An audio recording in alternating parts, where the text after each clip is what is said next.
Bonjour Caroline Roux, qui est en compagnie, j'ai cru vous voir arriver, avec Gérald Darmanin. Il est là, c'est le ministre des Comptes publics et vous le savez, c'est le jour J pour le gouvernement qui va présenter le contenu de la loi travail, le jour aussi choisi par Emmanuel Macron pour accorder une interview fleuve, 20 pages.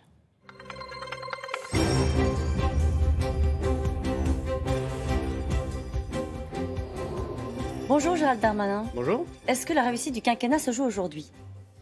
Non, la réussite du quinquennat, elle se joue chaque jour et a commencé par le lendemain de l'élection présidentielle où Emmanuel Macron a été élu face à Marine Le Pen qui a fait 11 millions de voix. La vraie réponse, Gérald Darmanin, c'est un jour important, vous le savez bien. Tous les jours sont importants, mais aujourd'hui particulièrement parce que le Premier ministre annonce ses ordonnances à la loi travail. Mais pendant 5 ans, le quinquennat d'Emmanuel Macron va connaître la transformation du pays et tous les jours sera important pour le gouvernement. Bon, la loi travail, c'est une réforme comme une autre, c'est ça que vous nous expliquez ce matin. Non, la loi travail, aujourd'hui, elle permet de comprendre la philosophie du gouvernement qui consiste à la fois à la transformation du pays, le changement radical de nos habitudes, parce qu'il faut mettre fin au chômage de masse, qui est le grand problème depuis 30 ans de notre pays, et en même temps protéger les salariés, augmenter leur pouvoir d'achat. La loi travail, c'est la première pierre angulaire. Le président de la République a dit que la réforme du travail, c'est la mère des batailles, mais c'est une journée comme une autre, une journée de travail. Est-ce que ce soir, il y aura des gagnants et des perdants ? Je ne le pense pas, parce que je pense que ce qui va gagner, ce sera l'économie française et donc la France et les Français. Il y a aujourd'hui un équilibre entre ceux qui souhaitent seulement libérer l'économie, c'est pas ce que nous pensons, et seulement protéger les salariés, c'est pas ce que nous pensons. Il faut à la fois libérer et protéger, c'est ce qu'a proposé le Premier ministre. Si c'est un texte équilibré, si tout le monde est content à la sortie, c'est que c'est pas une réforme. Nous verrons bien, je n'ai pas l'impression que tout le monde soit content à la sortie. En revanche, je constate qu'il y a un certain nombre de représentants syndicaux qui considèrent qu'il y a des avancées dans ce texte. Vous pensez à Jean-Claude Mailly, de Force ouvrière notamment, qui dit qu'il ne manifestera pas aux côtés de la CGT. Je note que plusieurs syndicats considèrent qu'il y a des avancées pour les salariés, qu'il y a des protections pour les salariés, qu'il y a un meilleur dialogue social en entreprise. Vous savez, quand certains syndicats qui aujourd'hui souhaitent contester, et ils ont tout à fait le droit de le faire, et en France, le droit de contestation, de manifestation est reconnu et c'est heureux, disent qu'il faut plus de dialogue. Justement, cette réforme, elle va permettre plus de dialogue social dans l'entreprise, dans la branche. Alors je pense qu'il faut faire le pari du dialogue, il faut faire le pari de la modernité. Bon, vous avez lu, forcément, vous avez lu les 20 pages de l'entretien d'Emmanuel Macron accordé dans Le Point. C'est un mot sur l'initiative du président de la République, c'est le début d'une reconquête. Qu'est-ce qu'il faut comprendre de l'initiative d'Emmanuel Macron ? Il y avait besoin qu'il parle aux Français. Il y a une explication forcément importante du président de la République qui met de la cohérence dans l'action gouvernementale. Maintenant, comme il le dit d'ailleurs très bien, 100 jours, 4 mois, ce n'est pas un moment où on peut tirer un bilan. Le bilan, c'est 5 ans. Le bilan, c'est la transformation du pays. Il y a la loi travail, il y a eu la loi de moralisation, il y a eu la loi sur le terrorisme. Nous préparons un budget de transformation et de pouvoir d'achat. Nous organisons la vie économique du pays pour que ça aille mieux et qu'il y ait moins de chômeurs. Bon, il ne va pas vous faciliter la journée, Emmanuel Macron, parce qu'il y a quelques déclarations qui vont être compliquées à expliquer. Le président de la République dit qu'il veut aller plus loin sur la question des APL dans Le Point. Est-ce que aller plus loin, ça veut dire aller jusqu'à la suppression, la disparition des APL? Bien sûr que non. Aujourd'hui, la politique du logement, en tout cas pour les APL, c'est 18 milliards d'euros. 18 milliards d'euros, c'est énorme. Et pour autant, il y a toujours autant de mal logés en France, toujours autant de difficultés pour les familles françaises dans des zones denses, dans des zones urbaines, à se loger correctement. Et les APL, elles ont, par un système un peu absurde parfois, augmenté les loyers. Alors il faut faire l'inverse, il faut trouver ce qui fonctionne, travailler avec les bailleurs sociaux. Julien de Normandie et Jacques Mézard travaillent à la réforme des APL pour permettre de baisser les loyers. Ça veut dire quoi, une réforme des APL? Ça veut dire qu'il faut donner de l'argent. Vous le savez bien, qui a crispé un peu les Français cet été. Ça veut dire qu'il faut arrêter de faire du paramétrique, ce qu'on appelle budgétairement, c'est-à-dire moins 5 euros, moins 3 euros. C'est le contraire d'une bonne réforme. La bonne réforme, c'est revoir de fond en comble les aides qui doivent être nécessaires pour ceux qui en ont vraiment besoin, notamment dans les zones denses, notamment dans les zones urbaines, notamment pour ceux qui travaillent, et permettre effectivement de dépenser moins d'argent public, mais de mieux le cibler.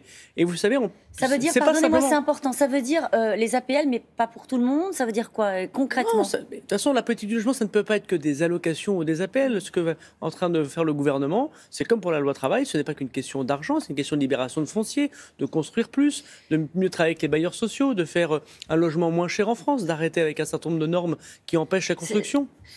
En le disant, ça a l'air très facile. Vous dites, en gros, on va baisser les loyers, et c'est ce que dit aussi, Emmanuel Macron. Il faut aller vers une baisse des loyers, changer la politique du logement en France.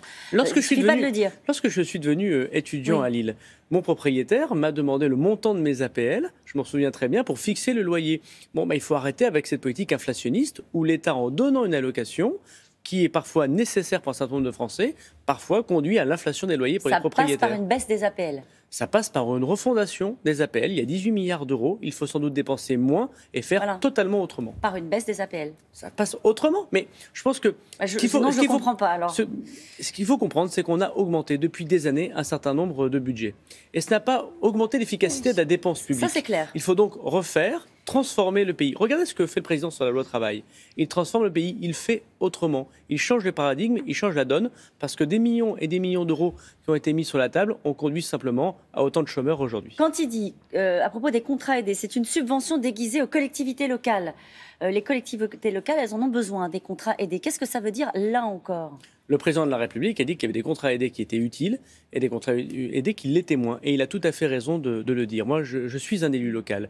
Et il y a des élus locaux qui ont utilisé parfois les contrats aidés, des contrats subventionnés à 100%, bien sûr, pour rendre des services publics, mais qui malheureusement n'ont pas offert aux jeunes des quartiers, aux personnes qui ont des difficultés sociales importantes, des gens qui depuis longtemps sont au chômage, autre chose qu'un contrat subventionné. Nous, ce que nous voulons, c'est former, qualifier pour avoir un travail qui soit dans l'entreprise. Et c'est très différent. Alors il faut absolument que le paradigme qui consiste à aider que des contrats subventionnés se transforme en formation pour les gens dans l'entreprise. Il y a une phase qui est compliquée, c'est cette phase de transition où les collectivités locales ont besoin de ces contrats aidés. On le voit, les problèmes que ça pose pour la rentrée scolaire, notamment dans quelques municipalités. Mais vous le dites, mais vous savez, la rentrée scolaire, elle se fera toujours avec des difficultés parce qu'il est normal que les parents, les enfants, les collectivités locales souhaitent le faire dans les meilleures conditions. Mais je suis élu local et je vois moi-même qu'avec un petit peu d'organisation, en luttant contre la précarité, on peut les aider et on aidera les élus locaux, évidemment. Vous êtes élu local, justement. Comment est-ce que vous expliquez sur vos terres, à Tourcoing, qu'il est indispensable de réformer l'impôt sur la fortune ou de mettre en place une flat tax sur l'impôt sur le capital, de 30% sur le capital. Qu'est-ce que vous leur dites à ceux qui vous disent c'était moins urgent de baisser la taxe d'habitation ou de faire en une seule fois la baisse des cotisations sociales? D'abord, nous le faisons en même temps. À la fois, nous supprimons une partie de la taxe d'habitation pour 80% des Français. C'est-à-dire ceux qui payent 600 € de taxe d'habitation cette année paieront 400 € l'année prochaine, 200 € de pouvoir d'achat pour les classes populaires. Et je dis aux habitants de Tourcoing, regardez de l'autre côté de la frontière, tous les riches sont partis en Belgique. Est-ce que c'est ce que vous souhaitez? Vous souhaitez qu'on continue à ce que des gens qui ont de l'argent arrêtent d'investir dans les usines françaises? Et vous croyez quand vous leur dites ils voient qu'il y a aujourd'hui un pourcentage de chômage qui n'a jamais été celui de l'économie française. Ils voient aujourd'hui que ça ne marche pas. Ils voient aujourd'hui qu'ils ne peuvent attendre que, malheureusement, dans certains contrats aidés, pour pouvoir subsister. Ils voient bien que l'économie française ne fonctionne pas. C'est compliqué à faire passer, sincèrement, Gérald Darmanin. C'est compliqué ou pas à expliquer? Mais bien sûr que c'est compliqué puisque vous transformez la vie d'un pays. Et vous disiez tout à l'heure que vous-même qu'une réforme sans effort, une réforme sans interrogation, ce n'était pas une réforme.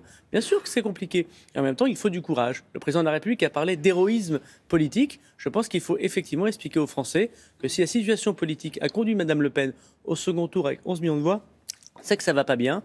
Et je pense qu'il est heureux d'expliquer aux Français que nous transformons le pays. Juste quand est-ce que vous quittez le Parti Les Républicains ? Ça ne m'intéresse pas tellement puisque j'ai l'impression de vivre en profonde corrélation avec mes convictions. Et j'ai compris qu'ils allaient essayer de nouveau de m'exclure, mais ça fait 4 mois qu'ils le disent. Merci beaucoup, Gérald Darmanin. C'est à vous, Laurent. Merci, Caroline. Bonne journée à tous les deux.